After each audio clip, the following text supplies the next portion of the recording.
ladies and gentlemen, and all incorporated transhuman algorithmic entities as defined by the European Union Court of Human Rights, live from the near future, in association with King Waspinator Studios, and filmed before a live studio audience in beautiful downtown Icon City, Total Party Skills presents yet another episode of America's Next Top Antichrist, with your host, King Krampus. And now here he is, the moment you've all been waiting for, King Krampus. Why are some of you trying to cancel Bill Burr over playing at the Riyadh Comedy Festival? I mean, obviously, Republicans are going to be trying to use it to cancel him, and for the reasons that are all fairly obvious. What I find strange is that there's been a fair amount of both sides' consensus over the canceling Bill Burr for playing in Saudi Arabia because of how terrible the Saudi Arabians are. Don't you know they killed Khashoggi? Oh no. No, not Khashoggi. Why? Like barely a year ago, it strikes me that comedians playing in Saudi Arabia, the conditions on the ground would have been no different.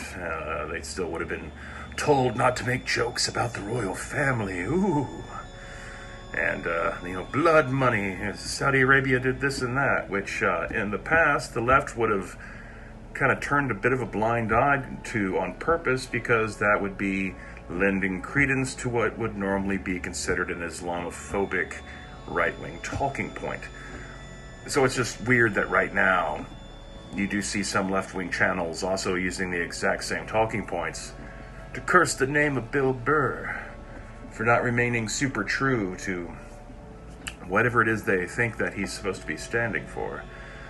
It's like, are y'all that hungry to get to cancel someone because it's been a while, and most of the people that you'd like to cancel can't be canceled because they don't care anymore about your attempts to cancel them, and the corporate structure apparently doesn't care anymore either about them, so you're left with only having people on your own side?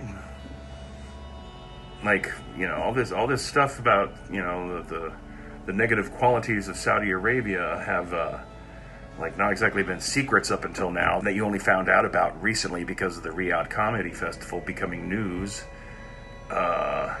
Comedians play in the Middle East already. This is just a comedy festival. And comedians doing big gigs, whether it be at stadiums, theaters, playing on universities, playing on TV shows, they will often be presented with guidelines from the venue about things that they don't want them talking about, which often includes, hey, don't badmouth the people running the venue. It's actually all fairly normal. I think there's this whole kind of growing feverish anti-comedy thing kind of going on, and I feel that on a subconscious level, I think there's some people feel betrayed by late night comedy, that it didn't do the job, it didn't humble the right-wing people enough, that they threw up their hands and shit, Jon Stewart got me, I guess I quit and I'm going home. That didn't happen. Some of this is Jon Stewart's fault. The enshittification of comedy and news by the slow merger of comedy and news that was caused, not intentionally, but in that post 9/11 George Bush and early half of the Obama administration era, there was that period where Jon Stewart was considered to be the most trusted name in news. He was the new Walter Cronkite up until he quit. And I understand that. I was a fan of Jon Stewart during that time period. I still am a fan of Jon Stewart, and, just for disclaimer's sake, he's on a very short list of people that I might still consider maybe voting for if he were to ever actually run and get the nomination. Not that he seems to be very vocally interested in that, and I don't know, there's other factors at play that could hamstring that, and he could still change my mind as to whether or not I'd put him on that list or not. But as of now, he's there. So it's not like I'm saying this from any sort of anti-Jon Stewart thing. But because the culture bought into the idea that the court jester is the only person who's able to speak truth to power, weight was put upon comedy. You know, there's always been political commentary and there's always been political comedians, but it became an alternative news media that caused the mainstream news media to try to spice things up every once in a while with attempts to, you know, have more funnier hosts and all that kind of stuff. Greg Gutfield being an ongoing sham of a late night comedy show. And a lot of, you know, Daily Show alumni went on to try to have their own off-brand daily shows of their own, to which it seems that only John Oliver's has survived. Which all feeds into this idea that, oh, the comedians are now our vessels of truth.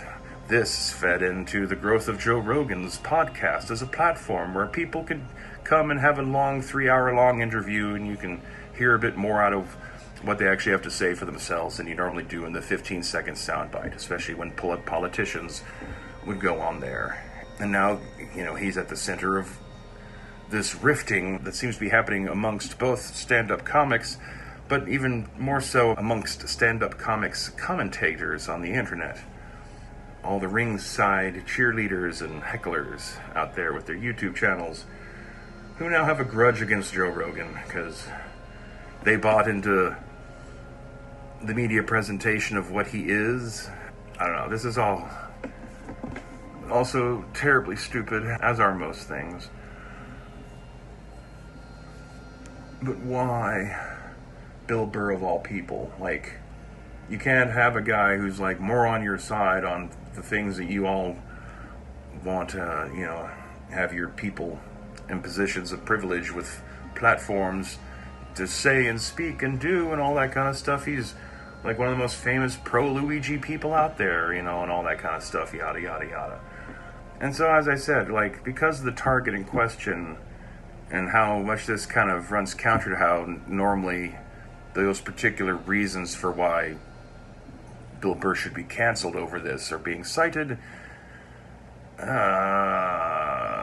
I feel like there's just this desperation to cancel somebody, anybody, just to feel alive again, or some shit like that. Anyway, just some food for thought. And until next time, stay crampinated.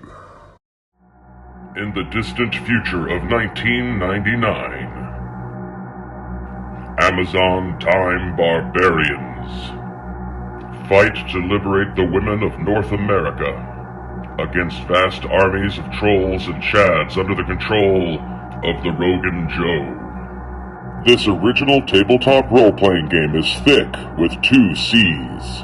Available now on Amazon.com and DriveThru RPG.